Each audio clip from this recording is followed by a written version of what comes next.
Yo soy Ayako Kishimoto, soy miembro del Consejo de Administración de la Fundación Cultural Argentino-Japonesa, que es la que administra este lugar tan emblemático de Buenos Aires, que es el Jardín Japonés de Palermo.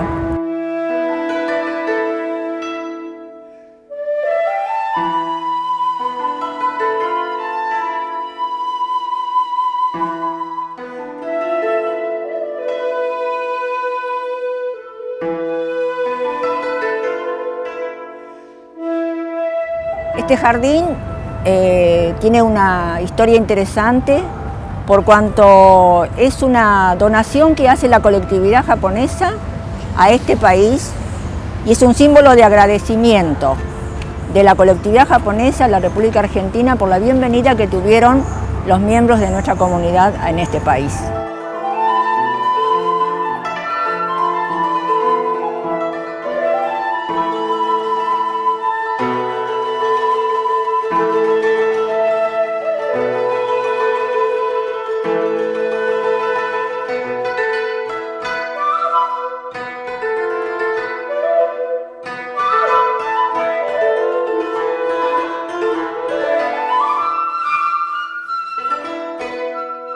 El origen de este jardín nace con la necesidad de la comunidad japonesa de preparar un lugar adecuado para recibir una importante visita que en el mes de mayo de 1867 se hizo presente en este país.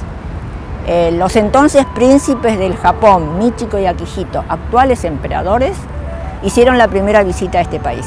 La comunidad japonesa resolvió preparar un jardín. En este lugar, donde ya existía un faro muy importante que también la comunidad japonesa había donado para el sesquicentenario de la Revolución de Mayo, es decir, del año 1960.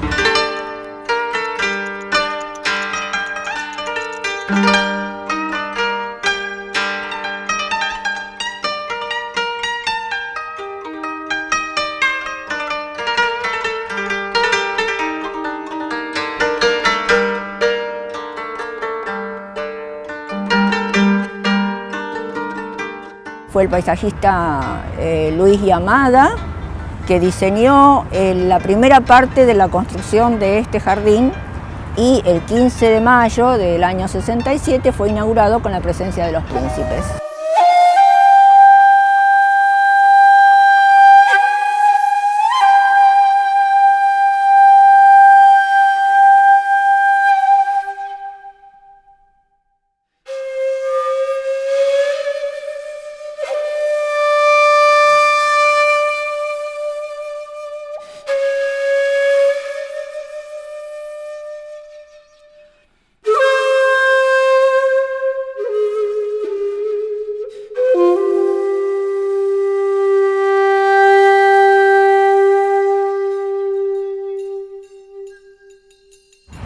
Lo que se hizo es agregar a las especies que había en el jardín, en este espacio, centenarios árboles argentinos, el eucalipto, tipas, palos borrachos, se dejaron y lo que sí se agregó en la parte inferior, todas las especies propias del jardín japonés que pudieran conseguirse en ese momento.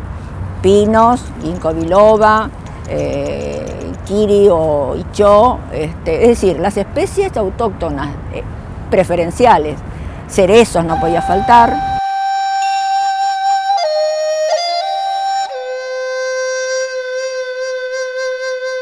Ustedes saben que el cerezo, la flor de cerezo, es la flor nacional de Japón. En la época en que el cerezo florece, los japoneses realizan la fiesta de mirar la flor llamada Hanami. Este árbol primero se llena de flores y en el momento en que van cayendo los pétalos, en ese momento se hace esta fiesta. Japón es un territorio alargado, toma desde el clima subtropical, templado y frío, entonces empieza a florecer en la zona subtropical, que sería en la zona sur de Japón, en Okinawa. En ese lugar el cerezo es de color rosa fuerte, rosa dior. A medida que van ascendiendo, el color del cerezo se va destiñendo hasta llegar a la zona norte, en Hokkaido, donde se hace la fiesta de la nieve, y ahí el cerezo es casi blanco. Es interesante en este camino de cerezo que tenemos nosotros acá, de concurrir al jardín y ahí traerse una pequeña vianda y comer debajo de esa lluvia de pétalos porque da suerte.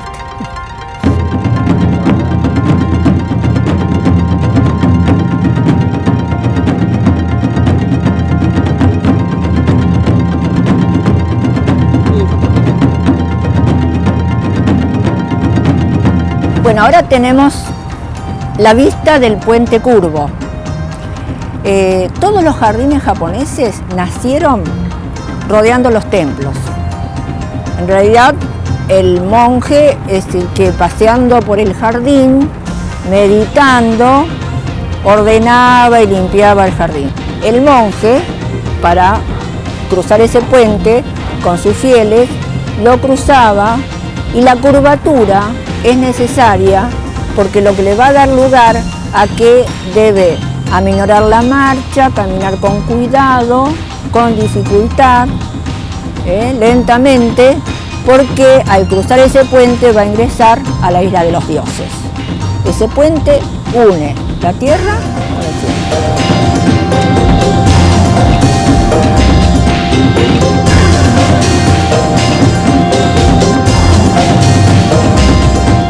Con el tiempo, el samurái, en su castillo, también se hizo su jardín japonés. Todo se populariza, así que hoy en día todo japonés que pueda tener un jardín, si tiene terreno, o en una pequeña maqueta dentro de su departamento, lo tiene y lo cuida y lo cultiva.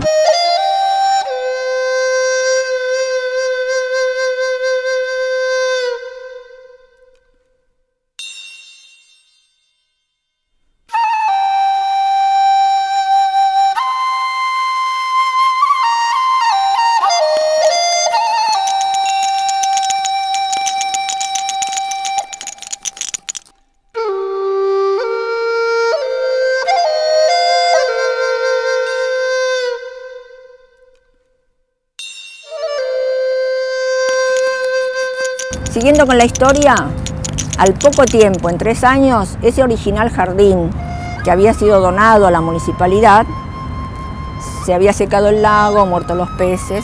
En el año 77 se reconstruye nuevamente ese original jardín. Es así como a partir de entonces instituciones japonesas cuidarán este lugar. En este momento la Fundación Cultural Argentino-Japonesa.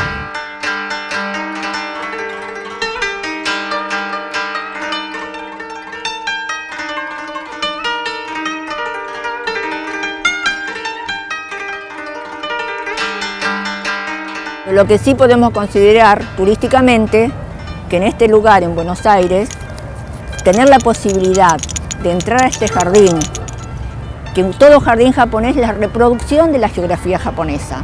Por lo tanto, cruzar el portal de Castillo Samurái, entrar acá es más o menos estar en Japón, en Buenos Aires. Así que el turismo también lo reconoce como tal y por eso tenemos presencia de mucho turismo. Y las actividades culturales que realizamos desde acá, que tratan de difundir la cultura japonesa, están destinadas en general a la familia.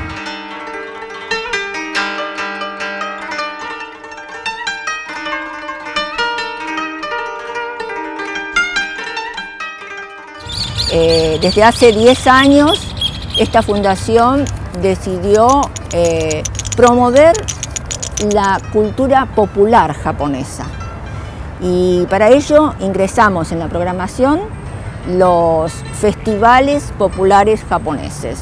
Característico de la cultura japonesa moderna actual es el manga y anime, así que los jóvenes con los atuendos disfrazados de personajes de la televisión y los animados se hacen presentes acá y festejan un día muy especial acá en el jardín también. Siguiendo en el año, el otro festejo importante es en el mes de agosto, que es el Tondo Matsuri, la ceremonia del fuego, Es decir, cada uno de estos festivales nosotros los vamos anunciando, tratando de explicar cómo siente, cómo disfruta, cómo festeja el pueblo de Japón sus distintas culturas y costumbres.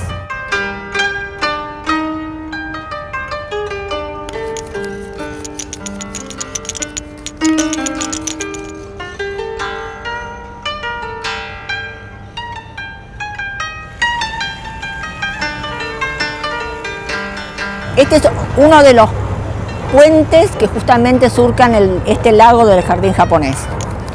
Se llama Puente de las Decisiones. Este puente quebrado es justamente uno de los lugares que invitan a meditar. Los japoneses dicen que el hombre cuando decide debe realizar un camino en zigzag. Si usted va caminando por una de las partes del puente, en el momento que tiene que doblar, puesto que es en zigzag, en ese momento lo que hace es cambiar la mirada. Es decir, si uno tiene que decidir, lo más importante es poder cambiar la mirada varias veces, no ser obsesivo, para poder al final del recorrido haber tomado la mejor opción.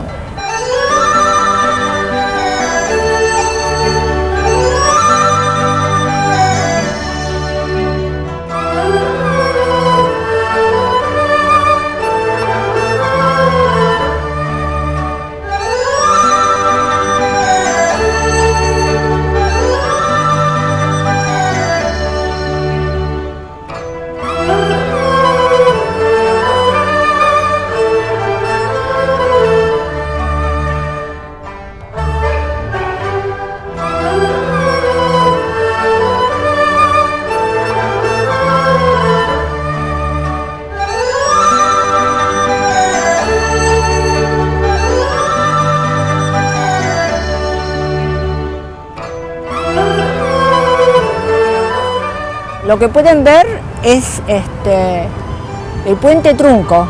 Hay ahí un muelle que se acerca hacia una isla que está enfrente, y esa es la isla de los tesoros, inmortalidad o remedios milagrosos.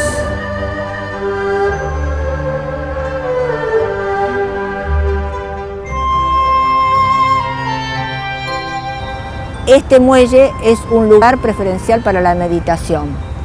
Lo mismo que lo que está ahí a un costado, que es la glorieta, donde una hermosa enredadera de glicina o Fuji, en la primavera argentina, se llena de flores. Dicen que la mujer medita en la glorieta y el hombre en el muelle.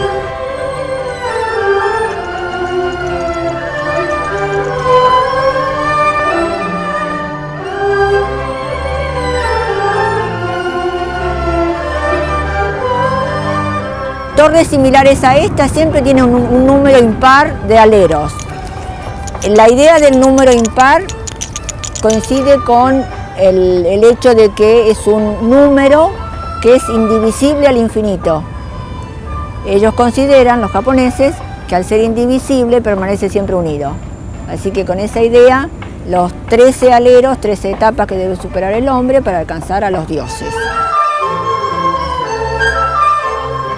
La apreciación de lo que es la naturaleza coincide justamente con la apreciación de las estaciones, los cambios de la naturaleza, apreciar y poder sentir y darse cuenta a través de lo visual, las hojas del otoño, las flores de la primavera y los grandes movimientos de la naturaleza. Así que es una invitación a tener en cuenta cuando se visita el jardín japonés.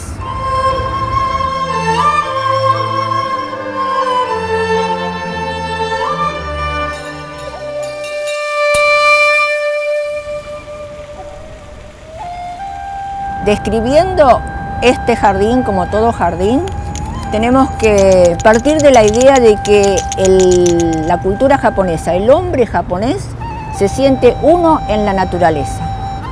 La naturaleza es su hogar. Esa idea se sintetiza en dos corrientes de pensamiento, podríamos decir, del shintoísmo y el budismo. Y del budismo zen. Para estas orientaciones de pensamiento, el japonés sintetiza ese amar la naturaleza y esos elementos que cada uno encuentra, el pino, las distintas flores. Cada uno de esos elementos tiene una significación para el japonés, por eso lo miran desde otro ángulo. El pino, por ejemplo, que tiene una forma especial, que también se cuida de un modo especial, es el símbolo de la prosperidad. Entonces, tener un símbolo de la prosperidad dentro de su casa en un bonsái pequeño y poder observarlo en los bosques es uno de los argumentos. Símbolo de la vida, la grulla, la tortuga. Acá hay distintos lugares que tienen nombres, están bautizados. Una de las islas se llama Isla de la Grulla, otra Isla de la Tortuga.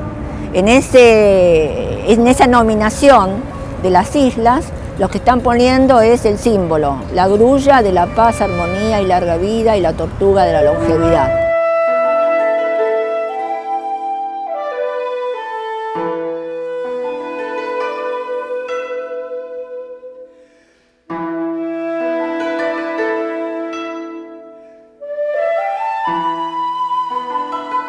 El jardín japonés va a estar compuesto por elementos naturales: piedra, agua, en el lago los peces koi o carpas, que son el símbolo también de la tenacidad, la fuerza. El lirio es esa planta que crece al lado del lago y que tiene una hoja como una vaina larga, que sería la espada del samurái. Y el shobu, que así se llama el lirio en Japón, también tiene otros significados que en esa época, en el 5 de mayo, lo que se hace es bañarse con el agua aromatizada con flores de lirio, porque eso da impulso, fuerza y para ir para adelante. Así que todas esas ingredientes que cada una de las cosas de la naturaleza tienen son lo que tenemos que ir descubriendo o conociendo para disfrutar más de lo que es este jardín. Los elementos del jardín: agua, vida, plantas y también piedras. El terreno de Japón es montañoso, por lo tanto, para hacer este jardín debimos traer desde las sierras de Córdoba todas las piedras que hay en este lugar.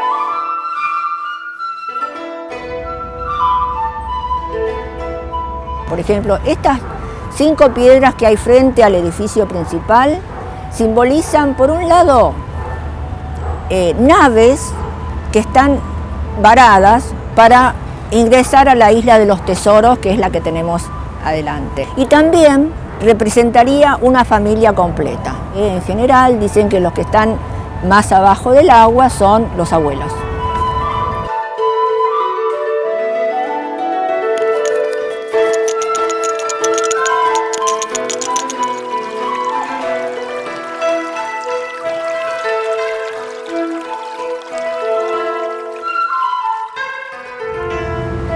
Bueno, aquí estamos frente al monumento al sudor del inmigrante japonés.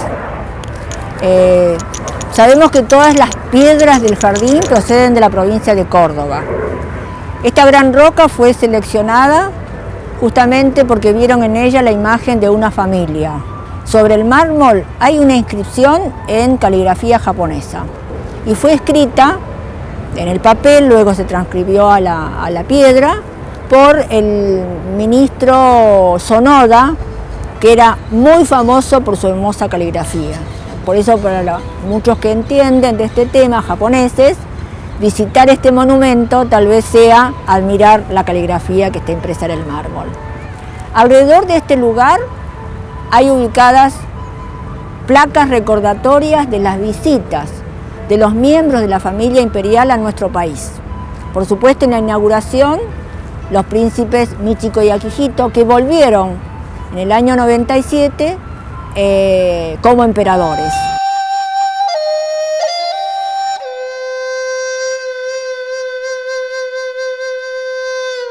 El jardín japonés está abierto todos los días de 10 a 18 horas.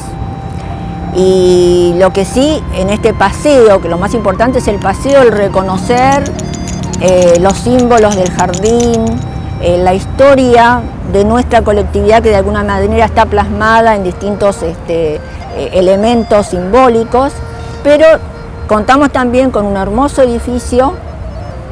En el primer piso hay un salón donde se hacen demostraciones, presentaciones de todos los artistas que de Japón lleguen y de los que aquí cultivan las artes japonesas.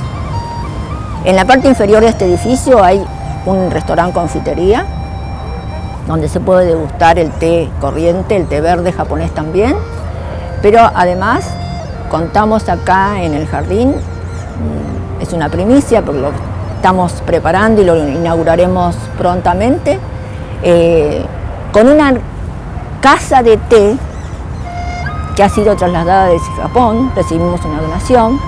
Vamos a tener la posibilidad de ofrecer al público de Buenos Aires y del turismo que viene acá la ceremonia del té en el lugar auténtico. A grandes rasgos esa es la historia, pero les puedo agregar que en el año 2008 este lugar fue considerado Patrimonio Histórico Nacional.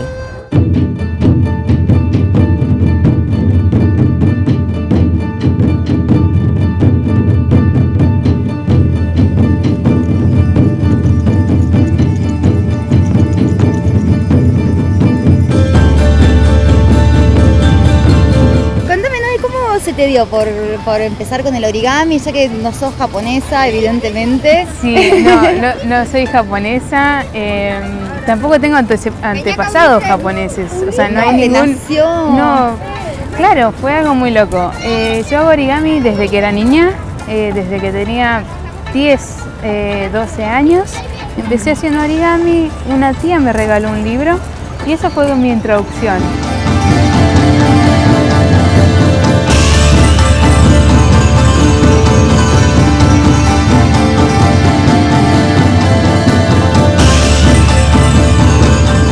Jardín japonés, lo que hacemos es enseñar para muchas personas. He tenido muchos alumnos que vienen de diferentes partes, algunos brasileros, otros argentinos, o sea, de diferentes partes de Argentina también. Sí. La ocasión es un punto ideal para el turismo. Como es la primera experiencia para algunos y quizás para otros ya conocen, trato de hacer algo que les guste a todos.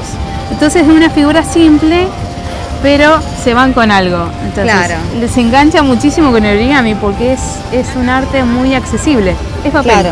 También es un mensaje de los japoneses. Esto de la perseverancia, bueno, hacelo tantas veces, si no te sale, volverlo a hacer. Es cuestión de práctica, pero también te da mucha paz. Y hablando de eso, de hacerlo muchas veces, en la clase contaste el mito de la grulla. A ver, contánoslo, que es súper interesante. Sí, más que mito es una historia tradicional japonesa. Ajá. Que cuenta que si uno hace 1000 grullas, se concede un deseo. Entonces, hacer las 1000 grullas requiere perseverancia, paciencia, mucho deseo que las cosas se hagan. Entonces eso es todo un bagaje detrás. Exacto, eso, estás dejando tu alma en el papel en un minuto. Claro. Entonces el tema es dejar todo ahí y parte de esa perseverancia es que tu deseo se cumpla.